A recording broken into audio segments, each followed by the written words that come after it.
I'm Howard Gardner, and I'm speaking to you from Cambridge, Massachusetts, the home of Harvard University, with which I will soon have been affiliated for 60 years. I'm trained as a developmental psychologist, and I've spent much of my time in education, both as a teacher and as a researcher. I'd like to touch on my two major lines of work, how they might be connected, and how they might be helpful in addressing issues of sustainability.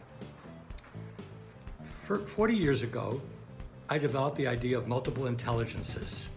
This is a well-known idea now, where I argue that human beings, instead of having a single intelligence and a single computer in our mind, instead contain a number of 7 or 10 different computers, which I call the multiple intelligences. So we have linguistic computers, musical computers, spatial computers, computers for understanding other people, and so on. The idea of multiple intelligences has caught on in education. There have been many good uses in schools all around the world, but it's also been used destructively. For example, some people have tried to argue that different racial and ethnic groups have different profiles of intelligences. There's no evidence for this, and in fact, it's a very destructive idea. It involves stereotyping. The misuses of my ideas got me to focus on what it means to do good work and to be a good citizenship, how to use your talents in ways that are good for the world. To understand this, you need to understand that intelligences are value neutral. You can use any intelligence for a benign purpose or a malignant purpose. Let's take linguistic intelligence.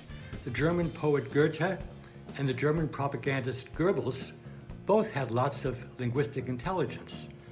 Goethe used it to write great works of art. Goebbels used it to generate hatred and to promote genocide. Well, let's take interpersonal intelligence, understanding of other people. Nelson Mandela, the South African leader, used his interpersonal intelligence to bring warring parties closer together in South Africa.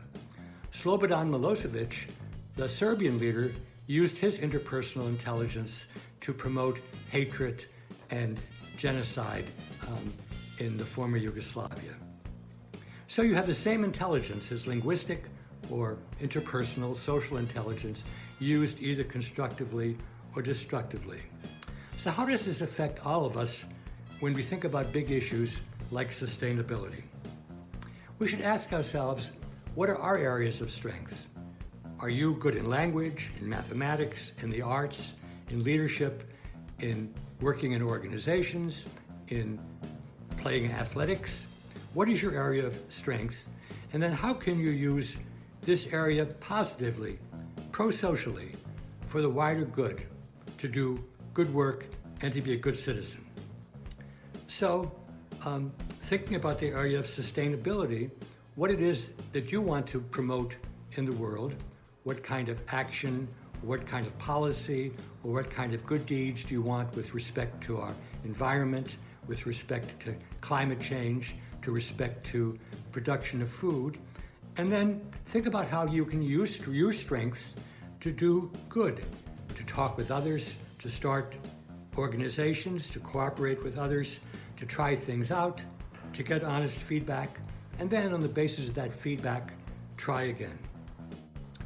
We can't all be Greta Thunberg, the amazing Swedish young person who has done so much for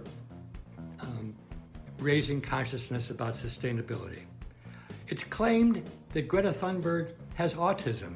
That means in many ways she's not able to understand other people the way most of us can, and yet she's been able to use her own profile of intelligences to generate good work and good citizenship around the world.